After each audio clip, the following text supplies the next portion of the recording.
Hello, welcome in videos on the business model canvas. I'll be speaking on the revenue stream, which is the building block number 8. My name is Anderson Oviemagho.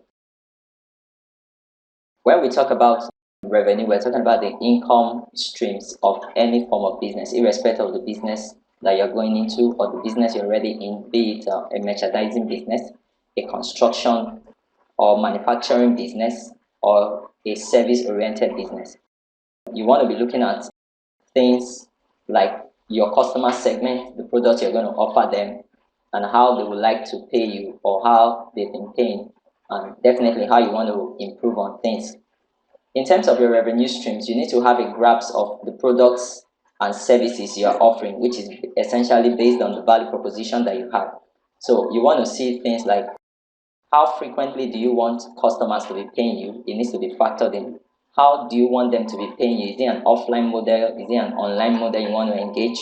What kind of model do you want to engage in? Is it a back-end payment model? Is it an upfront model payment? Like I did say, depending on the line of business that you are in, it will also determine the kind of payment that you should use, payment or revenue model that you should use. For instance, a consultant normally collects a mobilization fee. He's in a service business, he executes the job and then gets paid the balance at the end of the day. It's different from a retailer, a small retailer. Even in the retail business, the model you want to engage might be different. A small retailer would be on a cash and carry basis to their customers, while for a major retailer, so they might have credit option for their own customers who are the retailers. So if we just look at these 5 bullet points, how much is each customer segment willing to pay and how will they like to pay us this amount? You need to factor that in. It's assumed you've already segmented your customers. For instance, if I'm a photographer in the service business, I might have a package for kids, I might have a package for adults, and each of them would warrant different amounts and how they would like to pay. For what value is our customers really willing to pay? What are they willing to pay for? You need to also factor that in. Is it the benefit? Is it the future? You need to hone in on that.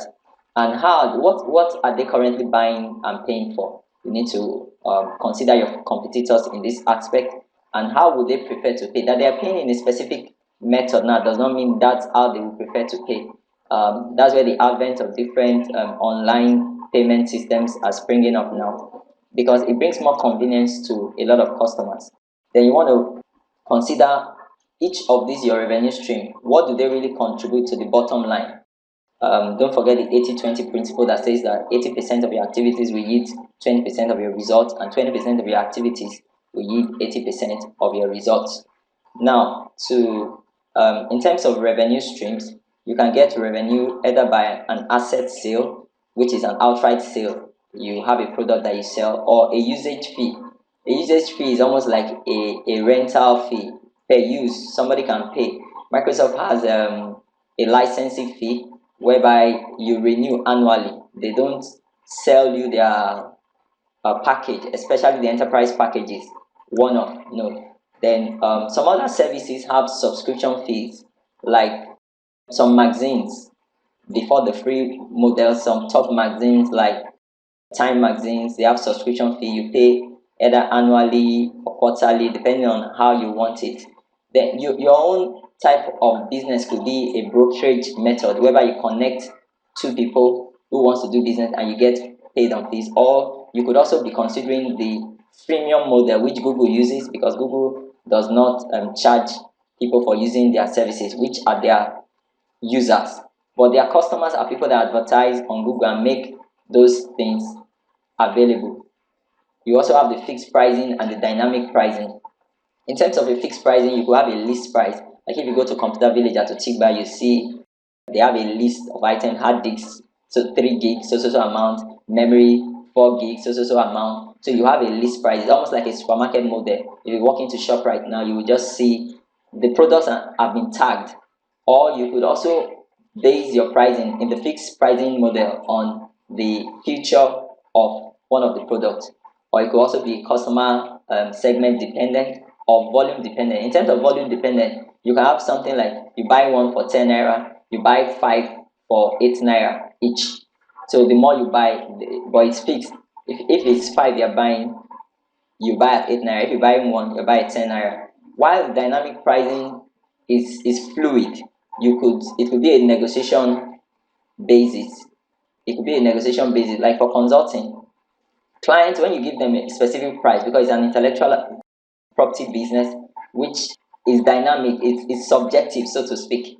So clients can bargain. That could be your pricing. Although you have a minimum benchmark, you don't want to go below. Or it could be real-time market based, in the sense that it's demand and supply driven. For instance, I could go to market today, tomatoes are 100 naira per bowl. Tomorrow I could go, either because of one scarcity or the other, they say it's 500 naira per bowl. It's real time market. You can't always say, when I always go to the market, I always get this bowl of tomato or so pricing.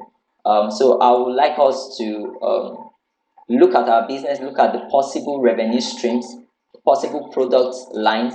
Of course, we set a target income for the year, then we break it down, analyze what each revenue stream will be supplying. And I hope I've been able to assist you. Thank you very much.